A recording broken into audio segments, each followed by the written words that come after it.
E aí pessoal, tudo bem? Sejam bem-vindos a mais um vídeo aqui da Acrópole hoje para falar sobre esse livro aqui, Solução de Dois Estados, do Michel Laub, que saiu agora recentemente, está fresquinho. Beleza? Vamos falar já já dele, mas antes eu peço para você se inscrever no canal, se você não for inscrito, para dar aquele like no vídeo, para você compartilhar entre os amigos, para você assistir a mais vídeos aqui do canal, para fazer com que ele se torne relevante no YouTube. Beleza? Bom, gente, o Michel Laub é um autor muito importante da literatura nacional, da literatura brasileira contemporânea. Eu li outros livros dele, eu li dois que eu tenho memória. O Diário da Queda, muito bom. E o Tribunal da Quinta-feira, que é um livro bem pesado, bem forte, assim. O outro também e eu acho que esse outro agora, que o mais recente, o Solução de Dois Estados, também segue na mesma linha, tá? Do que se trata o livro? Bom, eu já achei muito interessante o formato, já para falar do formato do livro.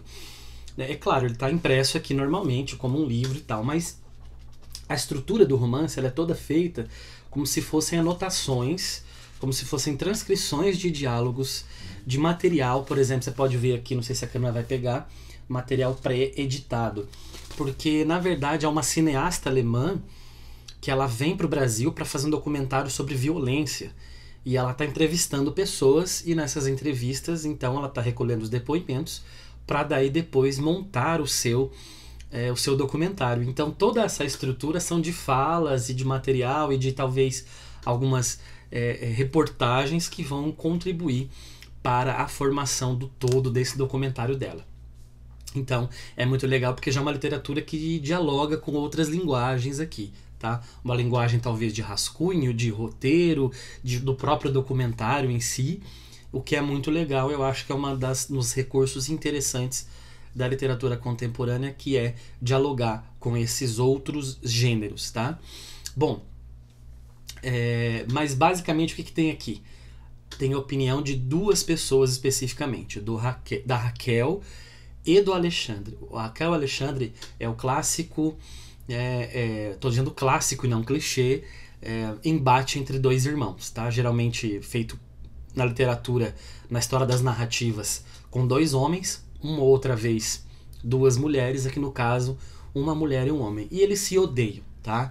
A grande questão é essa, de cara, eles se odeiam, cada um deles tem a sua versão sobre as coisas que aconteceram na história da família, no passado da família, etc. A Raquel é uma artista performática que usa o próprio corpo como instrumento político. A Raquel é uma mulher gorda, ela repete várias vezes no livro que ela tem 130 quilos, e a partir do corpo é que ela faz as suas performances, tá?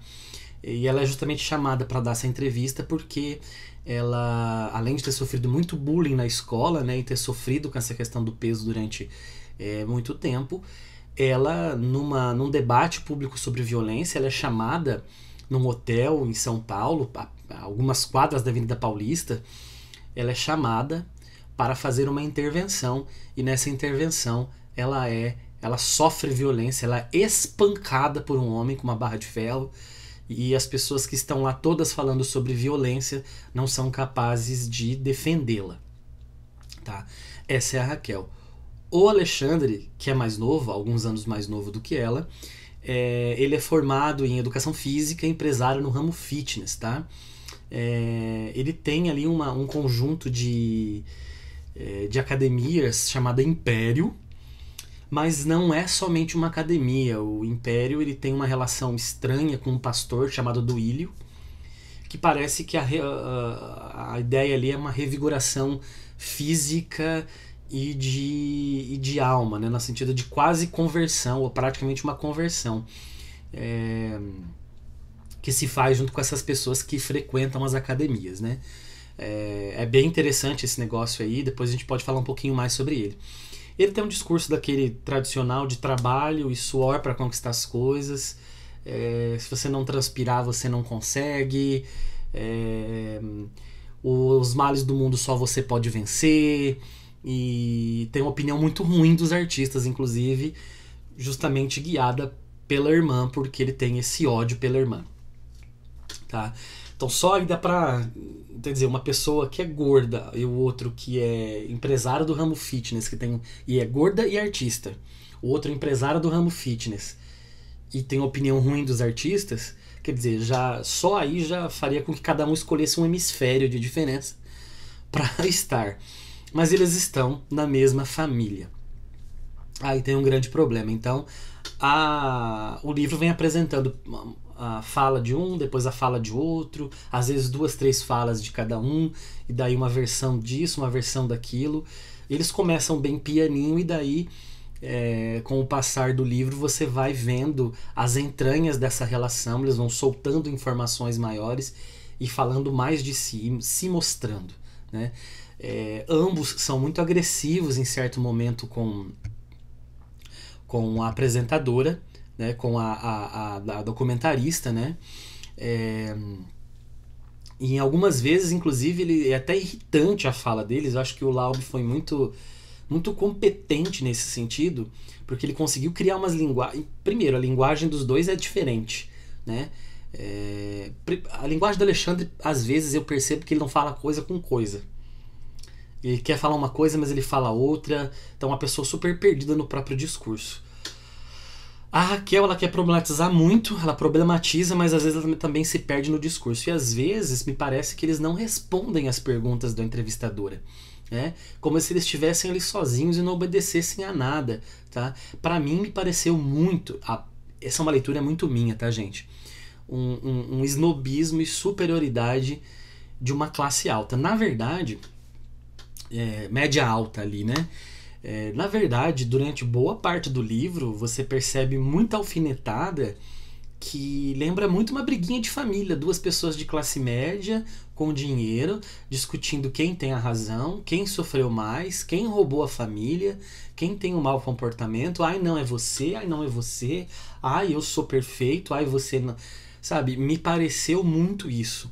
E ele conseguiu construir esses 2 discursos de maneira muito boa. Tanto que causou uma reação negativa em mim em relação aos personagens, tá? Mas falando um pouquinho mais sobre a família, eles vêm de uma família mais ou menos abastada. O pai nasceu pobre, mas ele enriqueceu na vida. Mas aí com o plano Collor, em 1990, a empresa dele fale. Inclusive muita gente perdeu dinheiro com esse plano Collor, né? Meu pai mesmo perdeu dinheiro de uma casa que ele tinha vendido. O dinheiro estava na poupança, foi tomado e nunca mais a gente viu esse dinheiro, né? Então é mais uma coisa aí que aconteceu com eles. E a irmã, primeiro já de cara tem esse problema aí na escola, porque a irmã é chamada de gorda, etc. E o irmão faz piadinhas. E o irmão ri, né? E o irmão sofre uma reprimenda do pai. E a partir daí eu acho que há esse rompimento definitivo entre os dois. E que o irmão começa a culpar a irmã de vitimismo. E quando o pai falece, o pai acaba falecendo anos depois do plano Collor, a irmã está na Europa já, porque ela decidiu fazer artes. Ela foi fazer uns anos um curso de inglês em Londres. E lá ela resolveu estudar numa instituição de artes. O pai morre, ela volta, e tem aquela questão da divisão dos bens, né? Porque quem pode gastar o quê? Inclusive a mãe está viva, mas a mãe está com depressão, uma depressão profunda. A mãe tem problemas de relacionamento com o Alexandre, que pensa muito no dinheiro e a culpa pela irmã estar gastando o dinheiro da família na Inglaterra.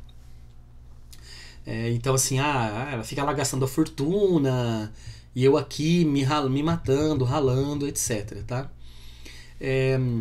Gente, apesar do que eu falei pra vocês sobre que no discurso da Raquel ela é muito irritante muitas vezes e eu acho que ela se esconde por trás de algumas coisas ali pra defender algumas opiniões da família, não tem como não simpatizar com ela, no sentido de que, poxa vida, ela sofre gordofobia, ela sofreu quando criança bullying na escola, e ela tem um papel importante, né, de falar sobre o que a sociedade considera como um corpo ideal. E ela faz isso fazendo as suas performances e as suas intervenções. E não tem como justificar uma surra, né? como é que ela, eu não posso criticá-la, ela sofreu uma surra, ela apanhou publicamente, né? Então, meu Deus, você sente pena, você sofre junto com ela, porque como assim, né, uma pessoa publicamente é espancada pelo que ela faz, né? É um tema muito delicado, na verdade, né? Porque ela tem algumas atitudes que podem ser consideradas de certa forma condenáveis, talvez não condenáveis no sentido, eu acho que ela talvez tenha feito algumas escolhas na hora de fazer as suas performances em que o público não consegue captar aquilo como uma forma de arte, né? Então, assim, uma questão de escolha mesmo. Agora, eu já estou adiantando minhas opiniões sobre as personagens, tá me dando alguns spoilers, então espero que você não se importe com isso. O Alexandre, aí não tem como, né, gente? O Alexandre, ele é um cara cretino, a palavra é cretino. Ele é uma metralhadora giratória contra tudo e contra todos. Para ele a mãe errou, para ele a irmã errou, a sociedade está errada, os bancos estão errados. Ele critica muito a irmã, né, que tem um discurso progressista, mas ela é patrocinada por um banco, que é o Banco Pontes, e dentro da narrativa esse Banco Pontes é o terceiro banco mais forte do país. Então ele tem uma opinião errada sobre tudo. Todo mundo está errado e ele não. Então o caminho que ele toma para montar o seu império, né, com o pastor Duílio é o caminho perfeito, porque é o caminho do bem, é o caminho correto, sabe? E então o Alexandre, para mim, ele é o tal do cara que se diz da família de bem, cidadão de bem, né? E bem entre aspas, porque quem se auto-intitula cidadão de bem é justamente, a gente está vendo nos últimos anos aqui com essas mudanças políticas, né, que esse cidadão de bem, ele é o grande cretino da sociedade, porque ele fala, ele acha que a família é a mais importante, coloca Deus acima de todas as coisas. Outras pessoas usaram isso aí, né, esse slogan, né? A propriedade, a arma, né? Então, assim, é uma cretinice imensa desse personagem. Então, ele é um reflexo de um Brasil atual que nós precisamos falar, né? Essa coisa da... A gente ainda não tocou seriamente, a gente não falou seriamente no Brasil sobre essa influência absurda das igrejas evangélicas no comportamento das pessoas, a influência disso na política, nas discussões sociais, que atrapalha muito, né? Evidentemente que há evangélicos que conseguem olhar para o próximo, católicos e outras religiões que olham para o próximo e conseguem olhar com empatia e deixar a visão da sua religião separada em relação à construção social e uma sociedade mais justa. Mas o neopentecostalismo, ele está destruindo o Brasil e a gente precisa falar disso. E o Alexandre é um reflexo disso, tá? Então o documentário fala sobre violência, mas não é só a violência que a Raquel sofreu, uma violência física, né? É uma violência psicológica que ela sofreu quando tinha bullying, é uma violência psicológica das igrejas evangélicas, desse império que faz uma lavagem cerebral nas pessoas, fazendo com que elas sirvam ao propósito próprio deles. Então uma violência aqui que não é só física, é uma violência do discurso, tá? Uma violência do discurso que inclusive fala sobre outras coisas, né? Ele ramifica para outras coisas. Uma delas, né, entre tantas que a gente pode falar aí, é a depressão da mãe. O Alexandre é um cara que, por exemplo, ele tem um discurso muito pesado, dizendo que o que a mãe tem é frescura, que ela não sai daquela posição porque ela não quer, que é uma fala que a gente vê muito hoje em dia de pessoas que não compreendem as doenças psíquicas, sobretudo a depressão, ou pânico, ou ansiedade, ou bipolaridade, ou outras que eu não sei nem nomear, né? Então, assim, o romance acaba tocando nisso também. Então, eu acho que ele é um livro muito... Ele é muito atual, sabe? Esse momento que nós estamos vivendo, vindo aí de 2013 para cá, e ele me parece ser essa síntese, embora ele não fale, ele não toque em nome de partidos políticos, de presidentes da República, de governantes, de manifestações, nada disso. Ele é uma síntese de um pensamento brasileiro que é contra a arte, que é contra a mulher, que é gordofóbica, entre outras coisas que a nossa sociedade é, tá bom? Então, por isso que eu recomendo o livro Solução de Dois Estados.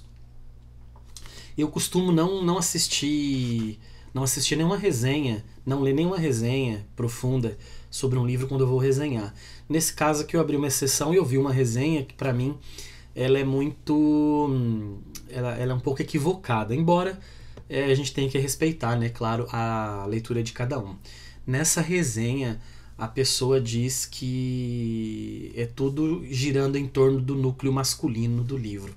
Eu não vi isso, talvez por ser homem, né, e não ter essa capacidade, e a resenha foi feita por uma mulher, dizendo que, por exemplo, a documentarista faz aquilo por causa do marido, faz o documentário por causa do marido.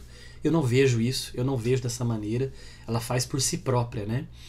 E a Raquel faz tudo aquilo por libertação de si mesma, e não em relação ao Alexandre, que é realmente um ditador, tá?